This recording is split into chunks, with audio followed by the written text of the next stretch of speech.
I'm not asking for good. I'm not asking for great. All I'm asking is for the Chargers' run defense to do enough against Josh Jacobs to give him a chance to win on Sunday. You are Locked On Chargers, your daily podcast on the Los Angeles Chargers, part of the Locked On Podcast Network, your team every day.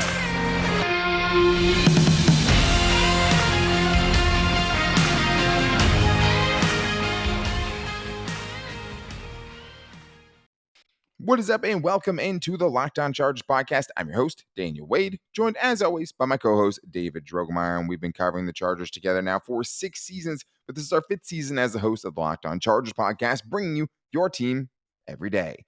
Thank you guys so much for making us your first listen today, and to make sure you never miss the show, go subscribe to the Locked On Chargers YouTube channel, and also follow the show for free on all platforms wherever you get your podcast from. And there's no way around it, David. We were thinking of different places to start the show today, and it just is all going to be centered around Josh Jacobs as far as what the biggest key is for the Chargers. Obviously, the offense is going to have to put up some points, and we'll talk about what they're going to have to do and what they're going to have to overcome to do it against a defense from the Raiders that's going to give them some opportunities.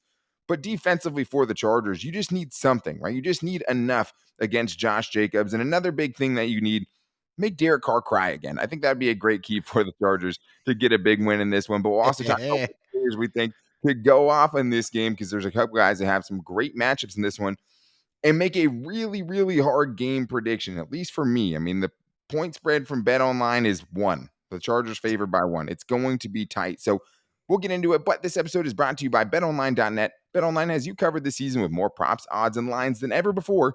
BetOnline, where the game starts. And David, it feels like asking the Chargers run defense to be good is probably too much to ask at this point, considering we know they've actually put up some historically bad numbers so far this year. But to me, this reminds me a lot of when the Chargers played the Browns, right? I mean, Jacoby Brissett isn't Derek Carr, right? Amari Cooper is not Devontae Adams. And we'll get to those guys. But the Chargers, with their specific weakness, why this matchup scares me is because you get a red-hot Josh Jacobs, who we feel like at this point is almost 100% going to play. And if it didn't keep him out last week, if he's able to return to that game last week and do what he did and have an 86-yard walk-off touchdown, thinking he's going to play on Sunday against the Chargers. And for me, it's just, hey, I know the Chargers aren't going to be able to totally stop him. I'm not even going to say, hey, the Chargers need to do that to get a win in this game. But if they can do enough on first down, if they can put them behind the sticks, get enough, short gains from Josh Jacobs to make Derek Carr have to make some tough decisions, potentially turn the ball over, that's, I think, the recipe for the Chargers defense, which we saw at the end of that last game against the Cardinals with those 3 straight 3-and-outs.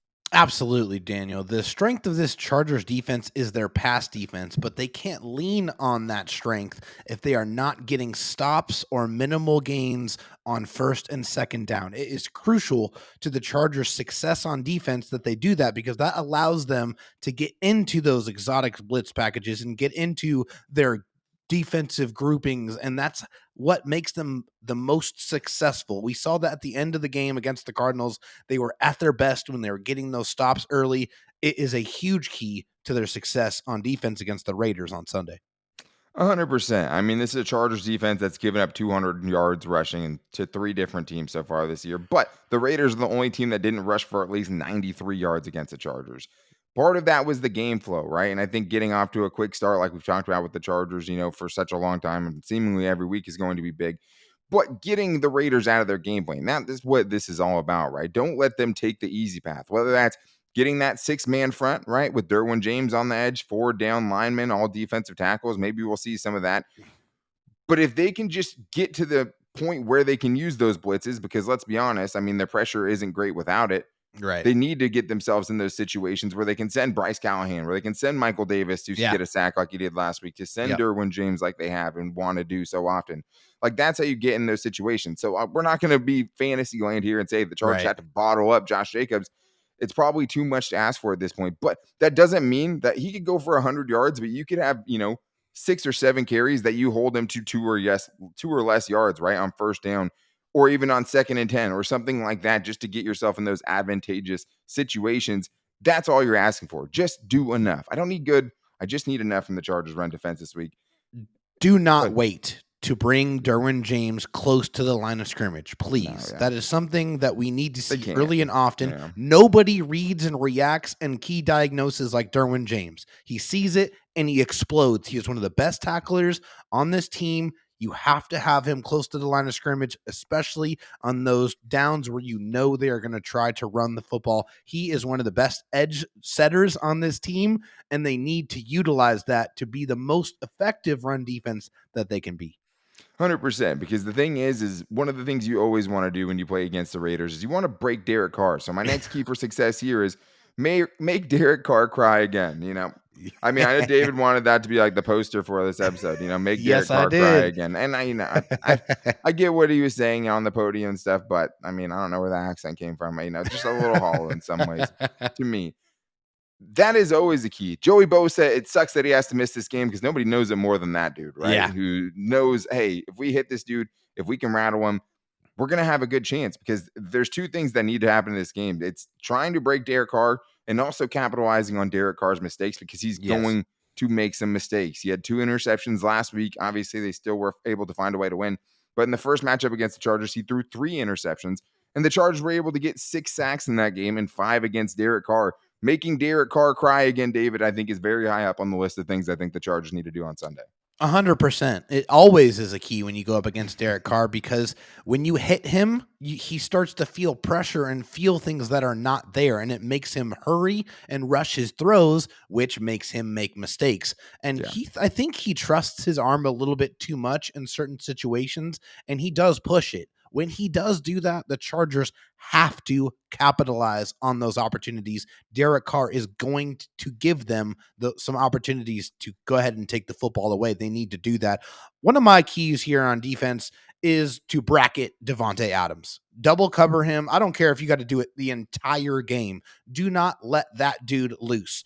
Make anybody else that can catch the football beat you other than Devontae Adams. That is the recipe that they are going to try to follow. They're going to try to run the football with Josh Jacobs, and they're going to try to get Devontae Adams in as many advantageous situations as possible. Do not allow it. Know where that guy is at all times. Yeah, I mean, I don't think it's realistic to double him the whole game, right? Because the thing is, if you're going heavy fronts, right, it's taking away from the dudes you have in the secondary. So, like, if you're going to sell out to stop the run, it's hard to also double team Devontae Adams for this reason, though, David. It's specifically because you can't trust your safeties to tackle, right? Like, if you have 2 of those guys over there, the only problem is now these guys over here are relying on everything else, or have to be the guy that's making that last tackle and not giving the help or having at least the bodies there to try to make those tackles. Yeah. But in those big moments, right? Yes. You're talking about big moments. That's what you have to take away. You can't let him beat you on big third downs, right? Yeah. Especially when you know it's going to be a pass, right? Because then you can get the personnel you want. You can get the extra DBs on the field. Yeah, he's probably going to win on some first downs, right? And I think in those situations, you need Asante Samuel Jr. to step up. Yeah. But unlike we saw with the Chiefs, right? When it's like, Derwin on Travis Kelce is a great thing. Nobody else matches up with him like that. Right.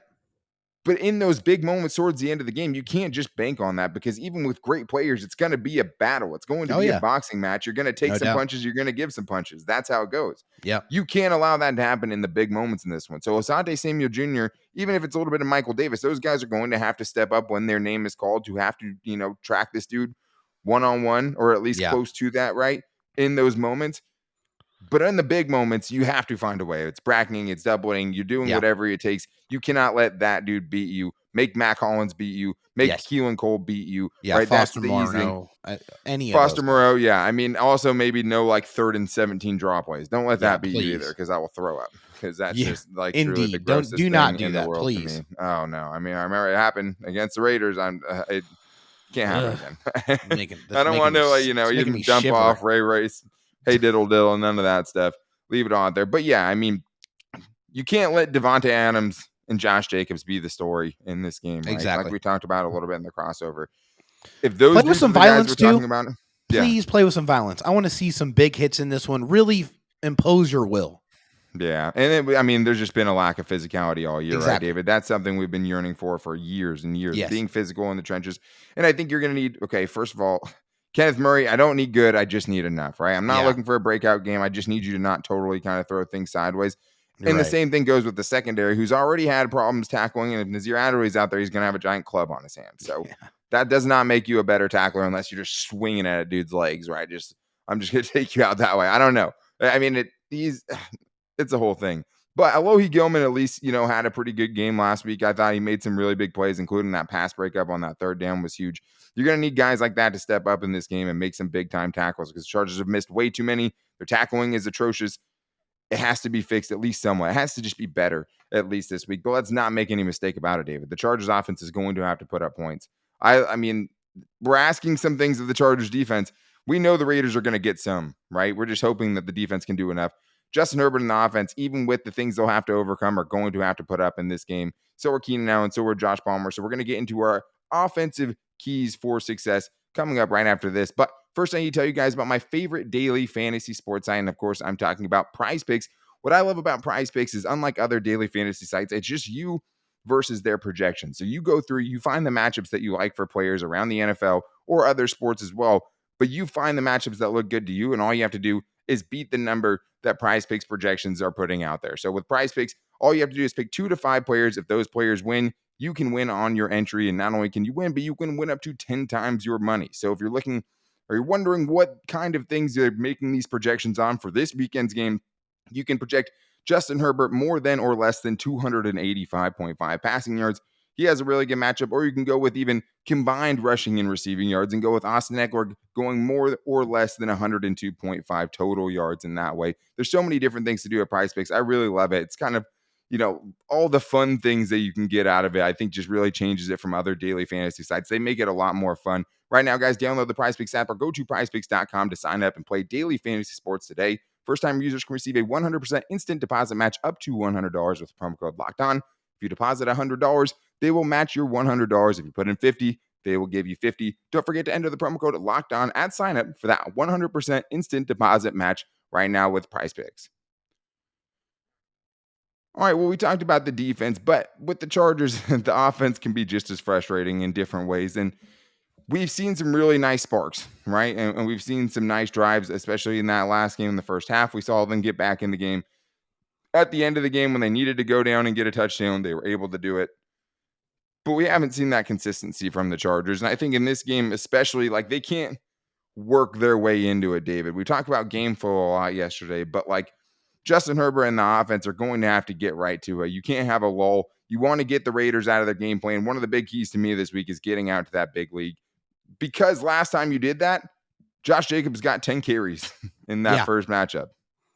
That's all you really need to say. If you let them get up and just try to wear you down now that they're more committed to running Josh Jacobs, it's going to be huge. So for Justin Herbert, with the offensive line, there's not going to be a lot of time to figure out what you have there. I think you have to attack and keep them off balance early.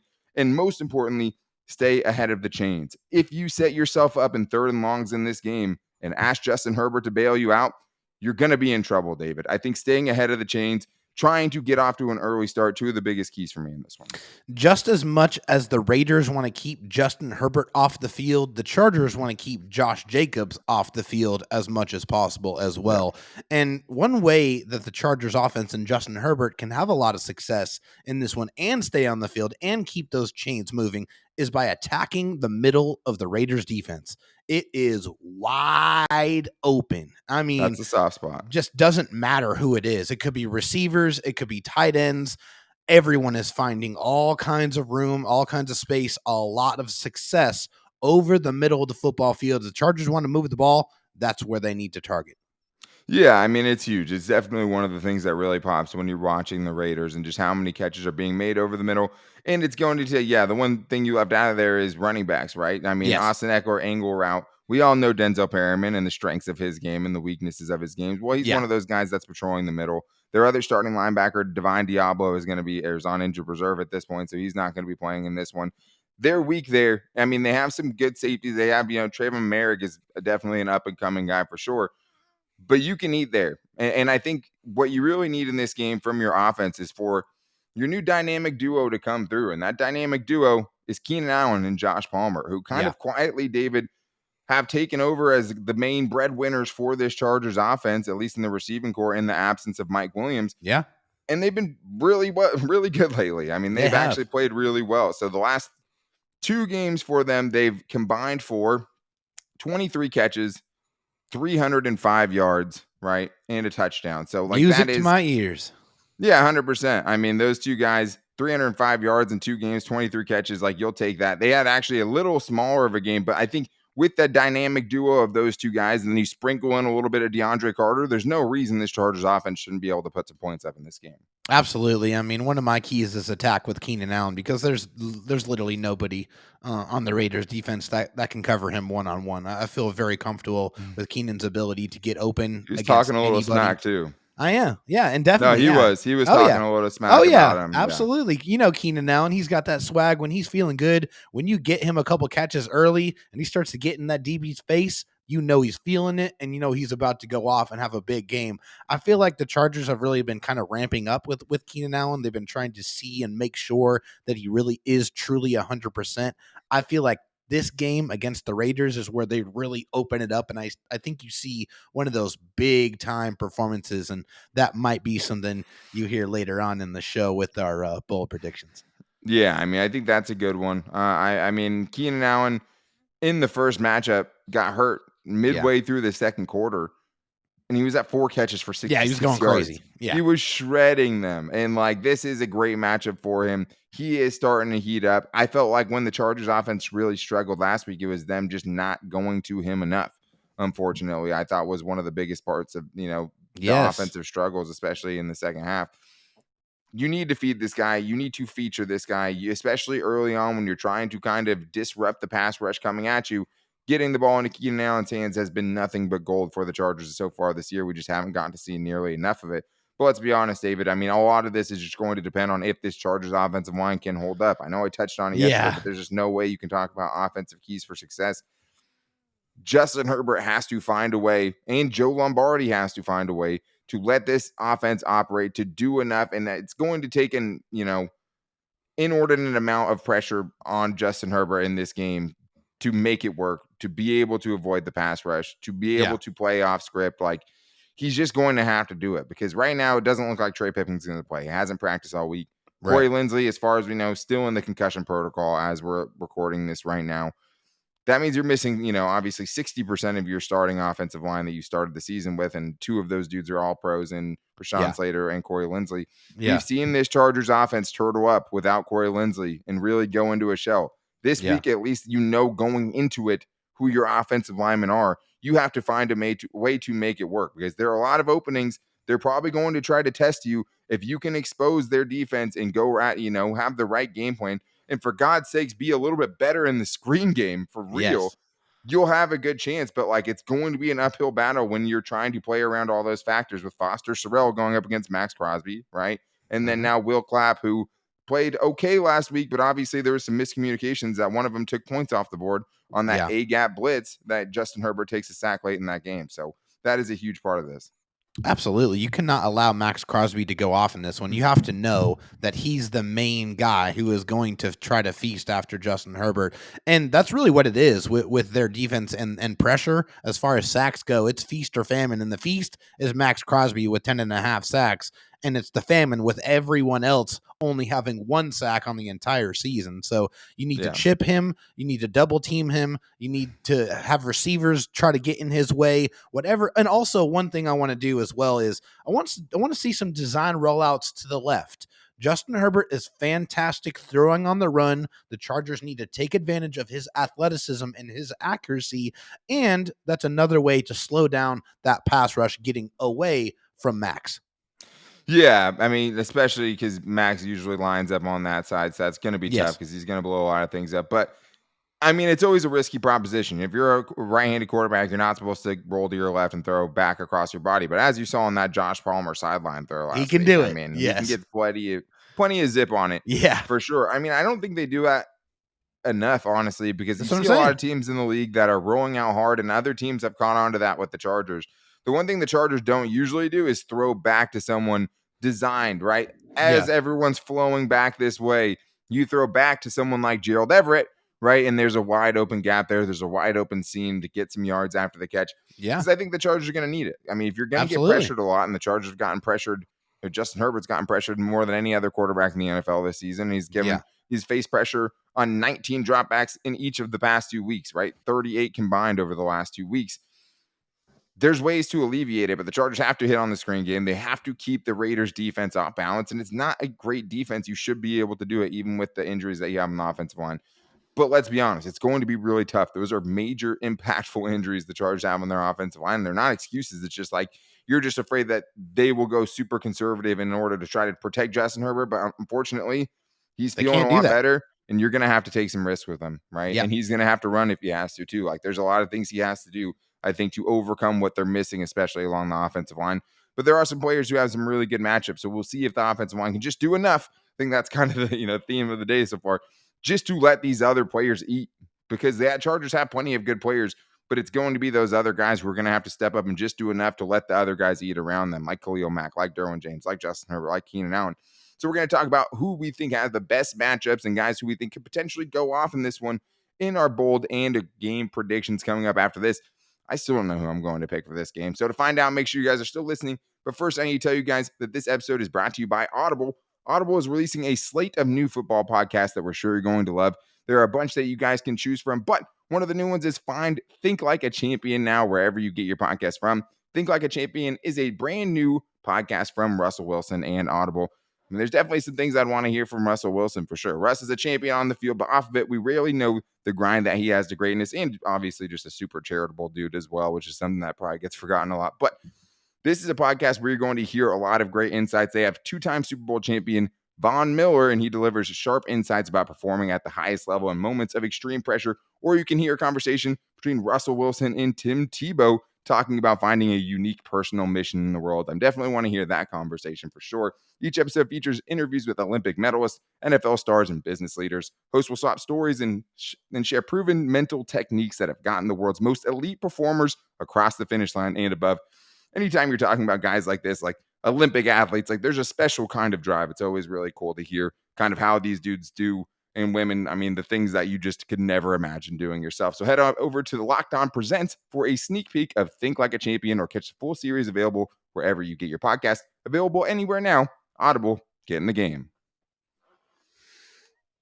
All right, David, well, it's time for our bold and our game predictions. I did not pick the game yesterday, and I'm glad because, I mean, I think we have a little bit more clarity. I mean, there was a little bit of a scare yesterday where I wasn't even sure if Derwin James and Bryce Callahan were going to play in this game for a second, because both didn't participate, but we saw them back at practice on Thursday, which is monumental. I mean, I don't know what the And secondary as looks full like without you guys. participants too, so it just makes it seem like it's very much was a rest day for both of them.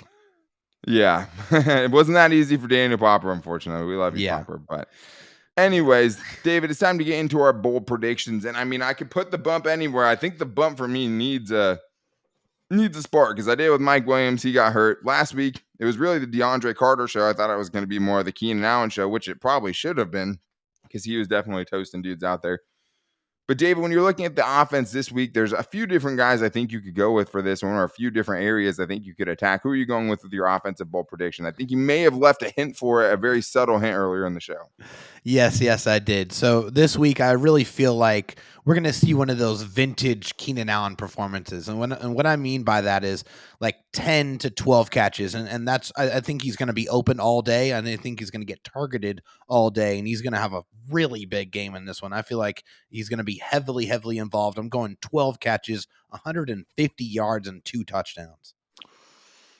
Yeah, I like that. I think, if the Chargers can find a way, right, to do enough offensively with the offensive line, there's going to be some dudes who are going to put up some big numbers in this one. My official Locked On Chargers podcast bump, though, this week is going to go to Gerald Everett. Okay. A guy where I'm hoping maybe that 2-point conversion, right, running that play for him in the biggest moment of the game and having him be the deciding factor in that game. Hopefully it kind of shows the Chargers that maybe there's more to Gerald Everett. There's more ways to get him involved, because I think this is, you're talking about the seam, you're talking about the middle of the field, you're talking about running away from linebackers. Yes. Gerald Everett checks every one of those boxes, and he's also one of the harder dudes on the Chargers to bring down. He's one of the better guys after the catch. It just doesn't seem like Joe Lombardi has found a way for it to click to get him in those open spaces. And probably the most open space he had this year, he dropped the pass. So I'm looking at Gerald Everett, and I need him to come through in this game, and I think he has a great opportunity to do it, especially with the offensive line struggles. I think there's going to be some quick passes. Gerald Everett, I think, is going to be the security blanket in this game. I think he has his best game of the season. I have Gerald Everett going 7 catches, 95 yards, and 2 touchdowns, and forces 4 missed tackles, because I think it's a fist fight anytime you want to take that dude down. Let's flip to the defensive side now. David, who are you going with this week? Well, for my defensive bowl prediction, I am going crazy with this one. And I think you're going to be very, very apprehensive when you hear it, but I'm going big for this one. It's going to be bold. The Chargers will keep the Raiders under 100 rushing yards, which will be the first time the Bolts defense has done that since week 6 against the Broncos.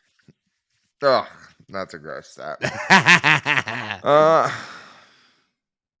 That's very bold. I mean, let's start by saying that. Like, that is enough.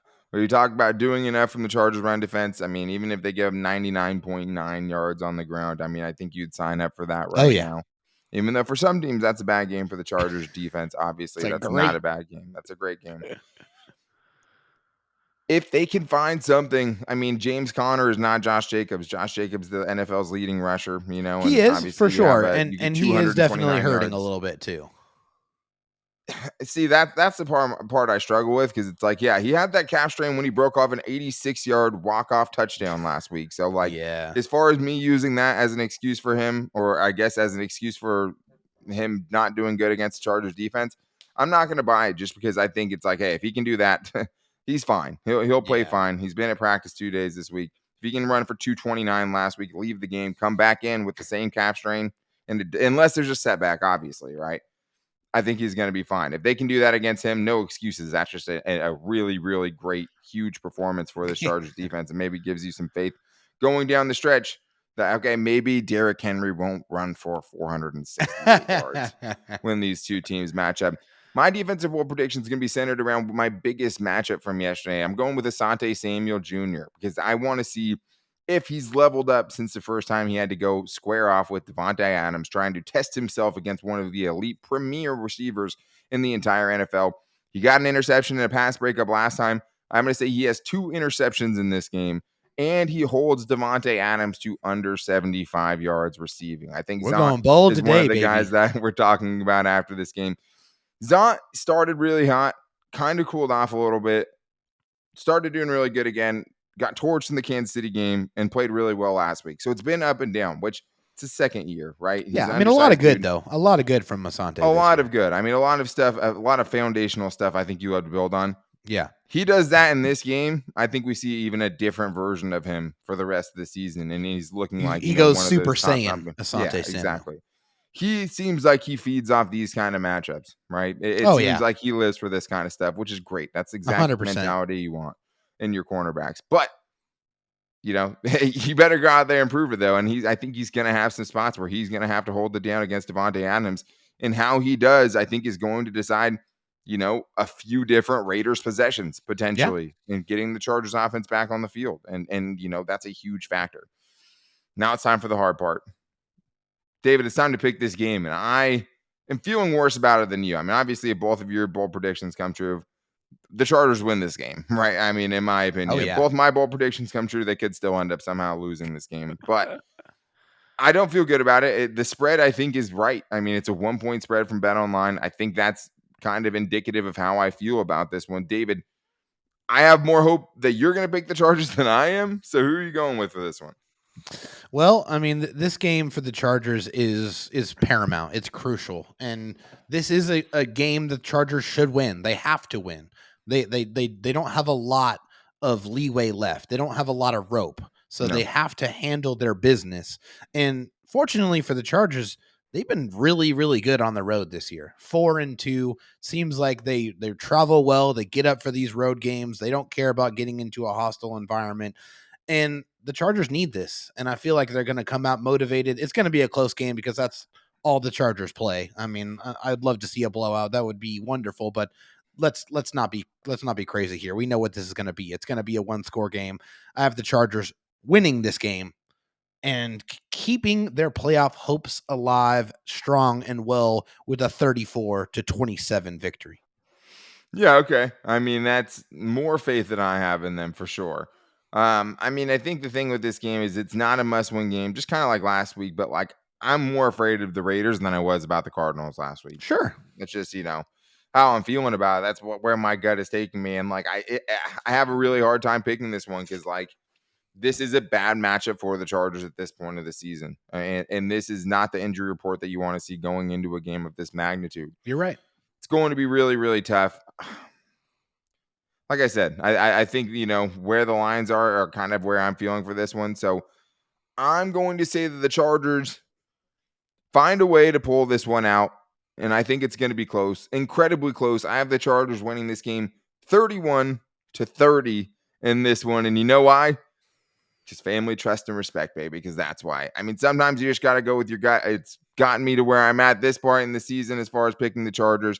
It's a big time game. I'd love to sweep the Raiders. It seems like it's always 1-1. Get your Yes, payback from please. last year. They took you out of the playoffs this year. Be one of the reasons that the Chargers, have a chance at the playoffs this year. The Chargers have it right in front of them, and they need it with big games against the Dolphins and the Titans on the horizon. So win, lose, or draw, we will be back here after the game with our Locked On Chargers post-game show. So to make sure you guys never miss that, go subscribe to Locked On Chargers on YouTube. We always post the post-game shows on YouTube first. We go live, see your guys' comments and all that. So make sure you guys check that out, as well as following wherever you get your podcast from, whether it's Spotify, Apple Podcasts. You can find us free and available every day. Your team every day as it is, right? Locked On. And make sure you guys also follow all of our social media, because that's another way you won't miss the show. We post it to all of our social every day. You can find me on Twitter at Dan Talk Sports, David Drogemeyer on Twitter at DroTalkSC. His DMs are always open. And the show's page at Locked On LAC. You can also find our Locked On Chargers Facebook page and at Locked On Chargers on Instagram. Thank you guys for making us your first listen. If you need a second listen, make sure to go check out the Locked On Sports Today podcast.